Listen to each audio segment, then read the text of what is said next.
Come on in to Margaret McSweeney's Kitchen for Kitchen Chat, where every week you'll meet chefs, cookbook authors, foodies, gourmets, and just plain people who love to eat. And along with laughter, chat, recipes, and stories about food, you'll sometimes also hear words of inspiration, love, and hope. As Margaret always says, Kitchen Chat is food for the senses and food for the soul. So grab a cup of coffee, put your feet up on a comfy chair, and get ready to spend a little time with Margaret and her friends. Hello, dear foodie friends, and welcome to Kitchen Chat. I'm your host, Margaret McSweeney, and I'm so glad you're joining me in the beautiful Middleby Residential Showroom in the A&D building in New York City. I'm here with my co-host and fabulous friend, Chef Jaime Laurita, the designer of the showroom. That's right, Margaret, you are here, and I am here. Yes, and we are beyond excited and so honored to have Danny Meyer here today on Kitchen Chat. Danny needs no introduction, but he is the CEO of Union Square Hospitality Group. I know you've eaten at so many of his restaurants in New York and all around with Shake Shack and everything too. But we are just so glad you are here today. Welcome to Kitchen Chat. It's great to be amongst all this gorgeous kitchen equipment. Thank you. Not to mention two gorgeous people. Oh, well, thank you. I'll take that. I'll take that from Danny Meyer. And you were admiring the Lynx product behind you. I was. We have one of those and use it all the time in all seasons. Oh, and what's your favorite thing to make on the Lynx? I haven't figured out anything that I cannot make on the Lynx. That's a great answer. No, seriously, you can make vegetables, you can make rotisserie chicken, you can grill anything you want to, you can actually find a way to smoke things. I found that as well, so it's really, really good. You must have a ton of Middleby products in your restaurants. We own like Blodgett, Jade, Pitco, all those companies. I think if I'm not mistaken, I was one of the first people ever to have a Jade residential range, and this goes back into the early 1990s. No one had done that residentially. As a matter of fact, I think we almost burned down our kitchen once because the Jade was way too powerful for a residential kitchen, and we didn't have the proper, it wasn't Jade's fault, it was actually to Jade's credit. We didn't have the proper exhaust. But then we started using Jade. We have it at Gramercy Tavern, and we have Viking in my home, and so yeah, we've got a lot of your products. Oh, that's good, and the company's doing wonders with the brands. Viking has gone to a whole nother level. So we're excited to have you here today, and thanks for coming. Thanks, Jamie. Absolutely. And Jamie, I like to refer to Danny as the revolutionary Renaissance man in the restaurant industry. You truly are. You have brought enlightened hospitality to the world, and also you were the pioneer in stopping smoking, allowing smoking in your restaurants, and you banned tipping in your restaurants, and now you have a 4-week parental leave for employees. It's actually more than 4 weeks, but that's been one of the things that I think has been one of the best things we've done. It's not a consumer-facing change like eliminating smoking or eliminating tipping, but I think what an extended family leave program has done, both for men and women, both birth parents, is to make it clear that we're investing in your future, and that and it's incredible because it creates a sense of belonging, it creates a sense of balance in people's lives, and we've actually had some really fantastic members of our team who have said that that's the reason they joined our company, and in many other cases people have said that's the only way I could actually stay in the company. Wow. And we all talk about talent as being the thing that either makes or breaks you, but we don't necessarily always do the kind of things that help really talented people want to stay. And you talk about enlightened hospitality and the tenets of enlightened hospitality. What are those core beliefs? Well, it's just a theory I have that we all have the exact same 5 stakeholders in every organization, and how you prioritize those stakeholders will often end up creating what we call a virtuous cycle, where one good thing keeps leading to something even better. And it's not a theory that I was born with. It's something that we were doing intuitively. And it wasn't till I wrote Setting the Table and I was looking back at what we had been doing intuitively that we started to be a lot more intentional about it. And in our case, even though I'd spent my whole childhood in St. Louis hearing the customer's always right, the customer's always first, we learned that we were counterintuitively ending up with better guest satisfaction when we put our customer second. And even though when I went to college and I took an economics course, I studied, I think it was Milton Friedman from the University of Chicago, who said, all you have to do is put your investor first and you'll make the most money, because everything else follows from that.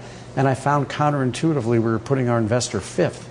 And so what we learned which is what we now call Enlightened Hospitality, is that the best way to create the best outcome for your guests is to put them second, and the best way to create the best outcome for your investors is to put them fifth, not in a linear list, but as a cycle. So care for each other first, which means that the staff members are in a much better morale space to take awesome care of our guests. And the more happy guests you have, the more top line you have. Now you can do great things for your community. And now your community wants to see you win. And now you can actually afford to have better products like these and better suppliers. And if you're doing your job well, you end up making more money. And guess what? Best way to take care of your staff members is to have really happy investors. That's how you get promotions. So wise. So it works. It works. So wise. You are a Renaissance revolutionary, truly, with the Renaissance approach, because that's so powerful. So Danny, as far as like in being in the restaurant business, what are some of the biggest restaurant challenges that you face? And being a chef myself and noticing all of these restaurants just popping up everywhere. I'm from Chicago, where the restaurant bubble seems to be almost in a sense bursting.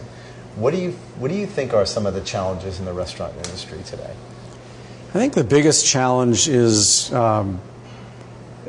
when you take any strength too far, it can become a liability. And the biggest strength we're dealing with right now is that I don't think we've ever seen in the history of the world a greater level of interest in cooking and in eating.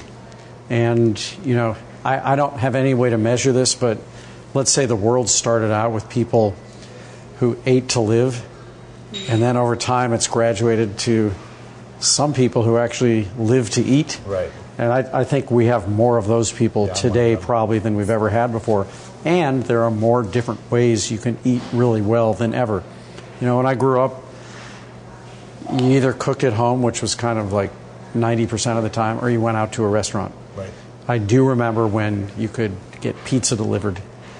But today, the opportunities to eat are dramatically different. And so when you ask what are the challenges for a restaurant, how do you get people's attention, and how do you get people to remember that in a day and age where we would like to think that just by pushing a button on our remote control to life, also known as our smartphone, we can have anything delivered to us within a second, that's actually not delivering the thing we need most, which is to be with people. And so I think restaurants have got to remind people through the way we, not through a marketing campaign, but through our actions, that a restaurant that provides a table with good food that stops you in a world where you've been going way too fast so that you can be with people is really one of the best possible things you can do for yourself. Right, back to the table. And I love how you are investing in others to help them do that with your new investment company, the Enlightened Hospitality Investment Group. Can you share with us about that exciting platform? And you just purchased Gather? Well, we made an investment. We make minority investments in businesses. This all really started with an acknowledgement that we do not have a monopoly on good ideas. And even if we had that, which we don't have enough time in the day to exercise them all. And I feel really strongly about backing ideas and businesses, and most importantly, leaders whose cultures, whatever they call it, reinforce what we're trying to do at Union Square Hospitality Group. And I feel called to supporting businesses who really believe that if they care for their teams first and create that uplifting culture, that they're going to have a really happy tribe of guests. And they do great things for their communities and their suppliers. And I believe in that business principle so much that I want to support other people who are doing it. and other ideas that I wish I had come up with, but I didn't.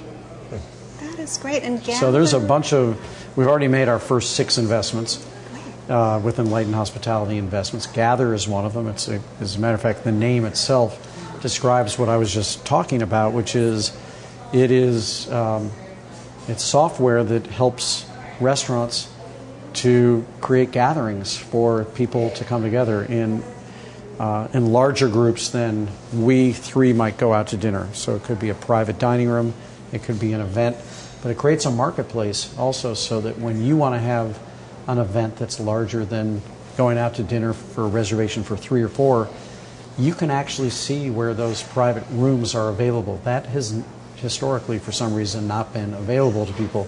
So that's one. We've also invested in businesses like Dig In, which is a really wonderful vegetable-forward fine casual. We've invested in Goldbelly, which is a marketplace for some of the most iconic foods in America. So say I grew up in St. Louis, Missouri, which I did, and I grew up with a flavor. Let's say I happen to like pizza with Provel cheese. I can actually get one of those delivered to my home here in New York within 24 hours. Wow. And so that's a really exciting business that celebrates the regional specialties of this country. We've invested in Salt and Straw Ice Cream, which is based in Portland, Oregon.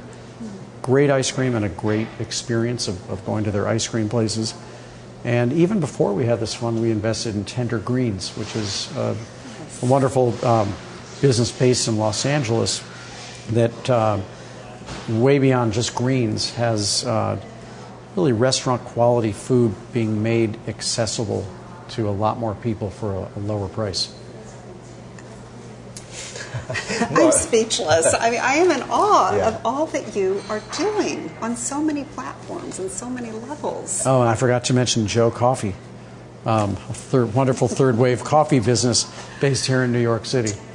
So what would you, Danny, what would you say to a young chef, or maybe it's someone who has one restaurant that's really trying to take it to the next level and trying to make it? What would be that one bit of advice to help them, get on that edge? I guess I would first ask the chef, what do you mean by taking it to the next level? Mm-hmm. What do you mean? Yeah, I mean, it's you can get lost in there's so many big restaurant groups out there, and then you've got your mom and pop places trying to compete with that. So taking it to the next level, I think, would be getting recognized. So I've always believed that taking things to the next level is really competing with yourself, and that means having the self-awareness to look at your day yesterday and say, flawed as it was, what are all the things we did really, really well? Right. Name them. And then start today and tomorrow by saying, okay, cool, I honor what we did yesterday, but what are the things we could do a little bit better today? Right. And if you literally did that every day, it would actually feel fun to come to work with a group of people who are moving their energy collectively to improve the place. And then I believe you're actually competing with yourself. I kind of forget the rest of the people out there, because quality almost always finds its audience unless you're just so far off the beaten track that nobody can get there. And we've opened a restaurant like that before, which it's no fun when you really believe you are getting better and you still can't get an audience. But generally what I found is that if you compete with yourself and try to outdo your own personal best tomorrow, and allow for your own humanity. Of course it wasn't perfect yesterday, but I don't have to feel bad about that. I just got to make it better today. You'll get your audience. Today's another chance to make it better. I love that advice. It's great advice. Yes. And speaking of making things better, you make the world such a better place with your heart for charity. And as we all know, foodie friends, charity begins in the kitchen and in the home. And can you share with us some of your special charities that you really want to help foster and acknowledge? Well, yes, and I think the first thing is that when you hire people in a hospitality business, you're looking for people who have a heart for hospitality. You're looking for people who are happier themselves when they're doing something for somebody else without expectation of further compensation for that. And I've often found that people who've got that hospitality heart want to exercise it beyond the 4 walls of the restaurant, not just within the restaurant. And over the years, I think the organizations we've probably gravitated to the most, not exclusively, have been, not surprisingly, organizations that help fight hunger, organizations that feed people who otherwise never could have afforded to come to this restaurant, and in fact may not even have the security to know where their next meal is coming from. And probably the most consistent one over time has been Share Our Strength and No Kid Hungry. We've also supported City Harvest for many years, Bedford-Stuyvesant Campaign Against Hunger, the Food Bank.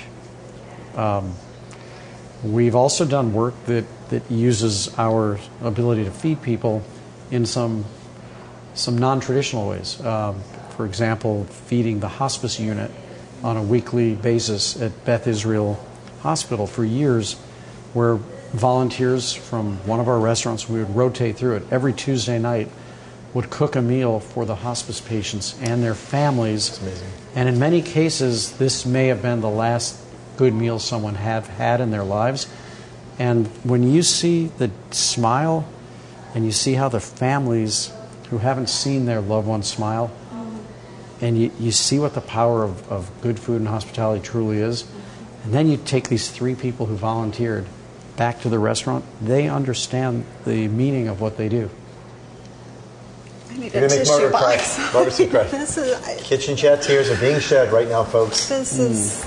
Thank you for what you do. And I love it with Shake Shack. I mean, everyone loves Shake Shack. And I know in Chicago that one of the special shakes are donated, the proceeds are donated to a local charity. Every Shake Shack is responsible for picking a local not-for-profit that it wants to adopt, and then a proceeds from one of the concretes in each of the Shake Shacks goes to that particular not-for-profit. And speaking of Shake Shack in Chicago, that one's so busy all the time. Yes.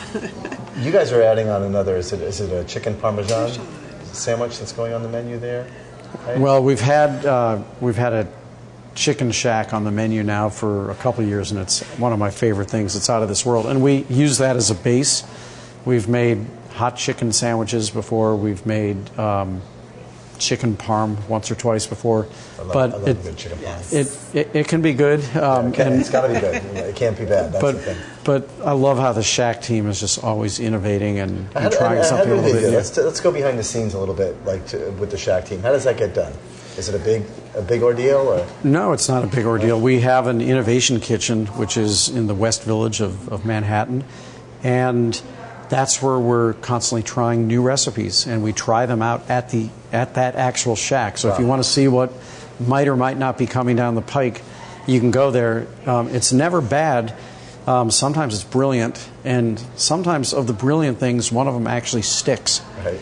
But it's the way we stay fresh. And I think it reminds us that Shake Shack had an unusual past because it was born in the kitchen of 11 Madison Park. The 2 top culinary directors worked respectively at Gramercy Tavern and Union Square Cafe and Union Square Events.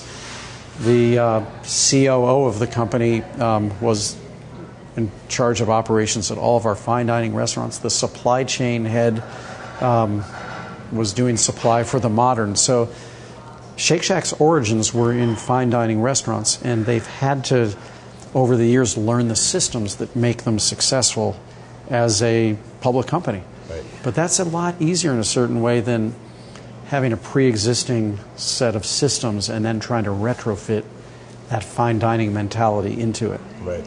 So they're having a great time. And Randy Garutti was on Kitchen Chat a few years back when they opened the second. Yeah, Randy's an exceptional leader. He is. He is all part of the Enlightened Hospitality. And Danny, do you have a defining moment or a really special moment in your career that you always look back to and think, going back to when you were younger and just going out into your career? Is there a moment or a favorite restaurant or a favorite memory that you have within your career that you can share with us? Do you have a special place that's really your heart's in? I mean, of our restaurants, I'm happiest in the one I'm in at that moment, and I'm secondarily happiest at the one that's giving me the least number of problems that particular week. That's the honest truth. People always ask me as a chef, what is your favorite thing to cook? I'm like, the thing I'm cooking now. No, I'm pretty capable of being present where I'm at. Yeah. it's good. Absolutely. And speaking of present where you're at, thank you for being present here Thank you, today Margaret. and sharing this wonderful kitchen chat. I feel so enlightened. Yeah, for sure. Thank you so much. We have our so chef. much. We have our chef Jackie in the back there. She's dying. She loves you, and she's like, I can't even believe he's in our showroom. So I'll look forward to meeting her. yeah, she's going to be very excited to meet you. Oh, well, thank you again. Thanks. And thank you, Of course. to my wonderful co-host. And we have a special gift for you from Four Roses Bourbon. We had a bourbon event, so we have a little something for you. But anyway, thank you. And thank you, dear foodie friends, for joining the fun here in the beautiful Middleby Residential Showroom in the A&D building in New York City. Come up and see Chef Jackie here. And also come to Chicago and see Chef Jaime Laurita in the Merchandise Mart, Suite 137 in the Middleby Residential Showroom there. Please look for recipes and inspiration for your kitchen in thevikinglife.com. Come visit me in my kitchen, kitchenchat.info. And always remember to take a moment and savor the day. Thanks for joining Margaret for Kitchen Chat today. Margaret would be so excited for you to drop by and visit with her at kitchenchat.info, where you'll enjoy podcasts, blogs, recipes, tips from chefs, and even great giveaways. She invites you to share your recipes and kitchen stories too. As Margaret always says, savor the day.